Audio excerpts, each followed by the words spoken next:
भारतीय न्याय संहिता जो कि इंडियन पिनल कोड को रिप्लेस करने वाली है,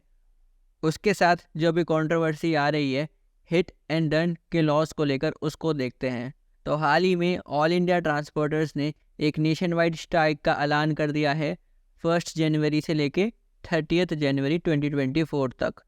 क्योंकि जो अभी नया जो भारतीय न्याय संहिता है उसमें उनके जो हिट एंड रन केसेस होंगे उसमें हार्शल पनिशमेंट प्रेस्क्राइब की गई है। तो अब हम देखते हैं कि ये जो नया लॉ है वो हिट एंड रन केसेस के लिए कहता क्या है। सेक्शन 106 सब क्लॉज 2 ऑफ भारतीय न्याय संहिता कहता है कि अगर कोई किसी की भी डेथ करता है रैश एंड नेग्लिजेंट ड्राइविंग की वजह से विदाउट इंटेंशन, और वो भाग जाते हैं विदाउट किसी पुलिस ऑफिसर या फिर किसी मजिस्ट्रेट को रिपोर्ट करे हुए on the site of incident, तो उनको जो पनिशमेंट होगी वो 10 ईयर तक एक्सटेंड कर सकती है और उनको फाइन भी देना पड़ेगा। इसका मतलब है अगर कोई पर्सन नेग्लिजेंट ड्राइविंग की वजह से किसी की डेथ करता है और वो फेल कर जाता है उसको पुलिस ऑफिसर या फिर मजिस्ट्रेट को इन्फॉर्म करने के लिए, तो फिर उनको इम्प्रिजमेंट हो सकती है 10 ईयर्स तक की। लेकिन अगर वो इन्फॉर्म कर देते हैं ऑफिशियल्स को तो फिर जो उनको पनिशमेंट होगी वो कम होगी और वो 5 ईयर्स तक की ही हो सकती है according to section 6 sub clause 1 BNS।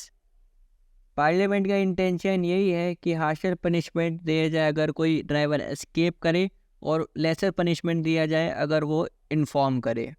तो सेक्शन 106 सब क्लॉज 2 और सेक्शन 106 सब क्लॉज 1 में यही बेसिक डिफरेंस है। एक में एग्रीवेटेड फॉर्म ऑफ पनिशमेंट है और एक में कम पनिशमेंट है, और ये डेप्रिशिएट करना चाहते हैं जो ड्राइवर्स जो हैं जो यूजुअली भाग जाते हैं अपने प्लेस ऑफ इंसिडेंट से जहाँ पर एक्सीडेंट हुआ है।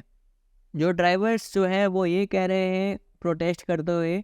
कि अगर वो वहाँ पर एक्सीडेंट की प्लेस पर रहेंगे तो वो मॉब वायलेंस के सब्जेक्ट बन सकते हैं, और जो फियर ऑफ मॉब वायलेंस है वो उनको फोर्स करता है कि वहाँ से वो भाग जाए। इन प्रोटेस्ट के रिप्लाई में गवर्नमेंट ने क्लैरिफाई करा है कि वो सेक्शन 106 सब क्लॉज 2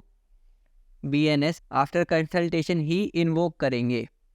और उन्होंने कहा है कि वो पहले आराम से ऑल इंडिया मोटर कांग्रेस के साथ कंसल्टेशन करेंगे। एक इम्पॉर्टेंट पॉइंट जो नोट कर सकते हैं जो कि है कि सेक्शन 304A अभी जो IPC में जो अभी तक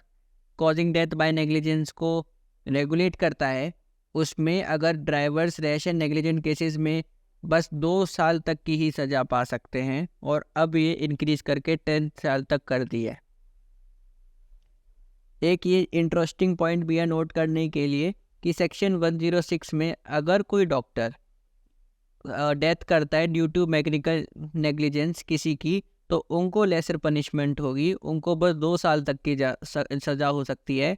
वेरेज अगर कोई ड्राइवर अपनी रैश और नेग्लिजेंट ड्राइविंग की वजह से डेथ करता है तो उसको 5 ईयर्स तक की सज़ा हो सकती है अगर वो इन्फॉर्म करता है, और 10 ईयर तक की सज़ा हो सकती है अगर वो एस्केप कर जाता है बिना इन्फॉर्म करे। आपका इस पर क्या व्यू है प्लीज़ बताएं। Thank you.